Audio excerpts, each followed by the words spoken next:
Hi, I'm John Atsoulis. We're at the John Atsoulis Gallery in Davis, California, and we're really fortunate today to have the works of Philippe Gandiol. Philippe is an amazing painter. He works in his studio and he also does plein air work, and he's probably architecturally, for me, one of the best painters of the city of Sacramento, the city of San Francisco, and primarily you can kind of see behind me, you've got the hill and it's really wonderful. His colors are, and his ability to understand color theory is amazing. He's actually capturing these scenes much more accurately than most painters do. The interpretation is there, but pretty much Philippe is on the ball as far as what he's doing. So I'm looking closely at his work, and I'm recognizing that he is really has an incredible vision, and he has his own voice. It's a really sometimes it's somber. Some of the coastal scenes are very somber. Some of the night scenes very somber. But most of all, he is a spectacular painter, and his work is gorgeous, absolutely gorgeous. And he captures motion, movement, and depth. I mean, this painting has so much depth, and that's what makes it a great painting. So without further ado, one of our hosts today, the wonderful painter, great art historian, Juried, who has been teaching the practice of art and has been practicing art his entire life and has really found a great opportunity to interact with a lot of artists. It's interesting. You see Jerry at a function and he's asking very specific questions and really trying to understand where the artist is coming from, what his work is all about. So without further ado, I would like to introduce Professor Jerry DeCamp. Thank you, John. Great. Well, today we're going to interview Philippe. He'll be here in a couple minutes, and we'll talk about some of his works in detail. I just want to put in a personal connection here. I've been friends with Philippe for about 30 years, and his work has just gotten better and better and better. And I'm proud that I'm one of the first people who bought one of his paintings before he even had a gallery representation. And he's his work now, I think, is sublime. It's his sensitivity to color and his strength of composition is just magnificent. So we'll continue on in a second when Philippe's here. Okay, Philippe, nice to see you. I'm really glad to have you here. Nice to see today. you, The show looks spectacular. I'm just blown away. It's really, I think your work just gets better and better. You've got some works here that are truly sublime. So I just wanted to ask a little bit about your background. You actually had Beaux-Arts training, didn't you, in Paris? A little bit, yeah. For a couple of quarters. For a short year, I was in Beaux-Arts. And then... yeah, and I did a lot. I did acting and writing. So to me, art was really key in my life. And in the Beaux-Arts, what was that training like? What do they have you do? It was very traditional. It was basically drawing from casts or from plaster casts. From plaster casts. Wow, that's like out of the 1900s, right? Yeah, completely. Wow. And they were really tough. Very harsh. That's also out of the 1900s, which makes you better, right? Because you have to be better. Later on, you just appreciate it when it happens. It's a bit hard. Because your drawing skills, there are no drawings in this show, but your drawings are spectacular as well. Thank you. I happen to have a few of them. And it shows in the quality of the work because you have incredible attention to the drawing quality as well as the color, which I think your color has just gotten unbelievable. So anyway, let's talk a little bit. Can you tell us about this painting here? It's called Silence. Yes. So when I paint, I just I do a plein air survey study, and by plein air I mean on site. And so you set up an easel on the street? I'm on top of that street. I'm on I'm kind of on a bridge on top of that street. I set up there and I'm looking at the scene. And I'm just, the first thought I have, often I write a few lines, like a little poem or a few lines, and I'm trying to get the atmosphere and how I feel. So this painting is a combination of what I saw and how I feel. And this is during COVID. And I felt like that street was fairly empty. There's only 3 people visible in the whole scene. Exactly. Uh-huh. And this is on purpose. Yeah. In reality, there was much more people. Right. Not many, but more. But you're There was interpreting scars. it, right? So I'm interpreting Uh-huh, this vision. And I like the composition. I like the street going down and then going up. And to me, it's a sense of hope in my mind. And then there's really the feeling of silence.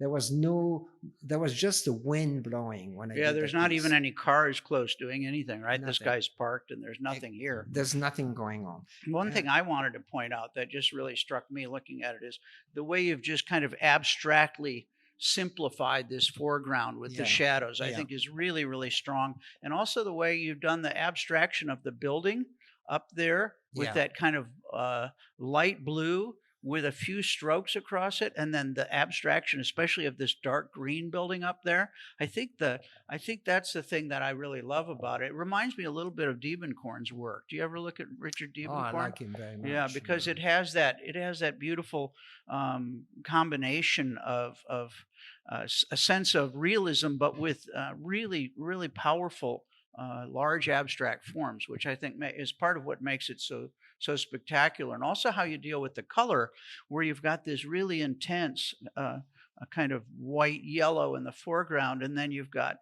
various little pops of orange and red throughout it that kind of keep us focused on the center of the painting. To lead the eye. Yeah, it's real. My goal too is say as much as I can with one stroke. So I want that one stroke to tell the whole story. And you do that. You really do that. You know? Well, let's take a look at your other painting right behind you there. What's that one called? So this one is called The City in the Sky. Uh-huh. It's actually part of a trilogy. There's 2 abstract paintings that goes with this painting. And it is about, and the idea is, this is like in Chinatown, I really reworked it in my mind, because in my mind, I'm crossing a bridge and I'm falling, and I miss the step, and I'm falling upside down. Wow. In the city in the sky. Wow. And to me, it represents, when I arrived to the United States very shortly thereafter, I ended up in San Francisco, and I was completely kind of Populated. Yeah. And I just love the city. Yeah. And that's what it represents. In the same time, so I did it during COVID, but during COVID, it just brought all these memories to me, and that was a testimony to that. And there it is. And Chinatown, I love Chinese food. Oh, it's incredible I used to visually, go to Chinatown a lot. So, visually, I mean, I love the top, the pagoda-like top on this building in the foreground on the left, and the contrast with the spires of the Mission Church there. I mean, that's just spectacular combination. And then right? the mystery of what's going on in here. Yeah, that yellow, you've got the yellow on the right, and then you've got the echo of the yellow on the left. Exactly. You just got some beautiful things. And you know what's interesting about this, and it's sort of different, it's more like your night photographs or your night paintings that have this sense of a real stark foreground. That really contrasts with all the activity in the background, and then that very ethereal kind of fog moving in, which is part of. I just think this is a lovely piece. Another thing I want to, you see, it's a U-shaped composition, so you have those successive view that takes you in.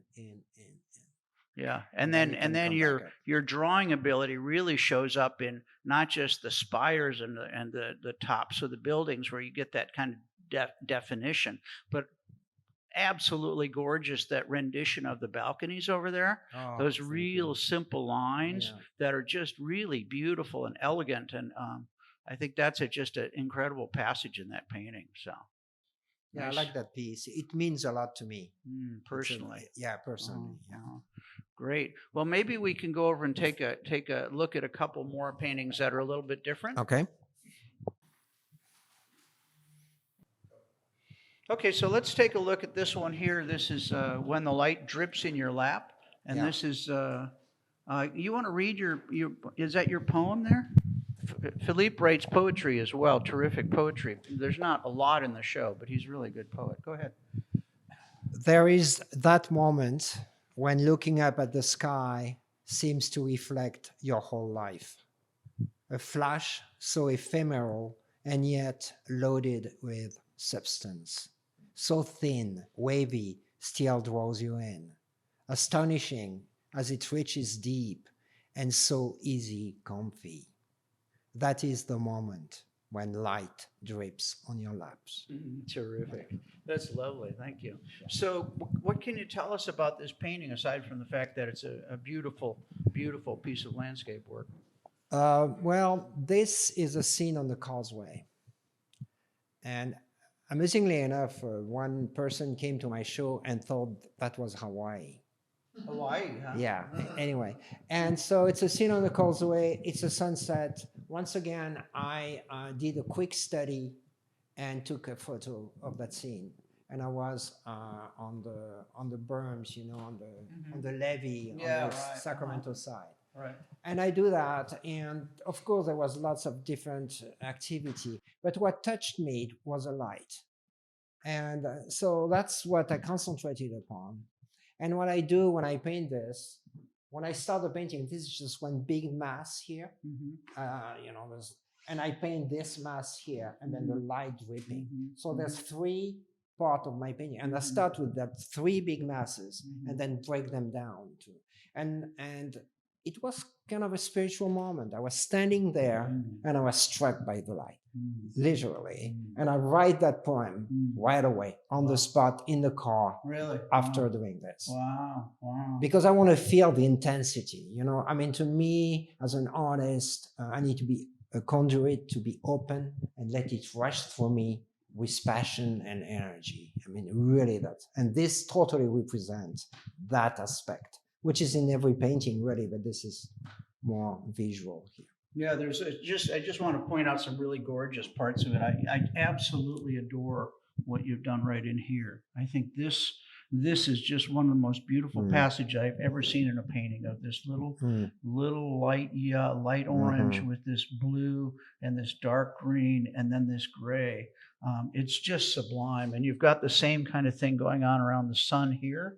And then these clouds, the motion of those clouds kind of coming down at the same time as you've got this stability of all these horizontals here.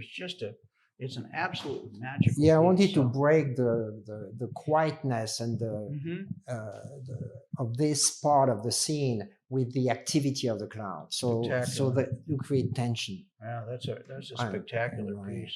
In my mind, it is, of course, my interpretation of the scene. I added lots of stuff. And you finish in the studio, right? That was done in the studio. That was entirely studio. Whereas the previous ones were started at plein air and then... No, they all started in plein air in a very small format. Piece, and then I redo them in the studio. And redo it as a large and then painting. I push the abstraction. It's already abstract. The plein air piece is very abstract. Right. So let's take a look at this one. It's a little bit different, and it's I just think the colors are just so sweet in this piece. Can you tell us about that one? So this is a plein air piece. It's purely plein air, and it was painted probably in an hour and 15 minutes. Let's hold it because it's hard for the camera to see it here. Oh, okay. I'll hold it here. You hold it? Yeah, and you can so that was about painted maybe an hour and a half at the most. And what I liked about it, once again, it's a contrast between the city in the back and then that boat, you know. And you did this all plein air? This is plein air. You didn't change anything? Nothing. Wow, that's spectacular. I just I cleaned up, you know. I had a smoosh here, and I put maybe a few lines, but that's about it. Yeah, I love this great yellow and red here, that focus on the. And of course, I'm editing. There's a whole bunch of peers. I took them out, you know. Simplify, right? And you simplify, and that's the city. It's just, you know, you put just a few lines to indicate. Wow. But once again, I like the contrast. And this is in the marina. And I'm painting with other friends. Well, your colors have just gotten absolutely unbelievable. Thank you. Just gorgeous piece of work. Well, I wanted to invite everybody to be sure to get to the John Natsoulis Gallery in Davis.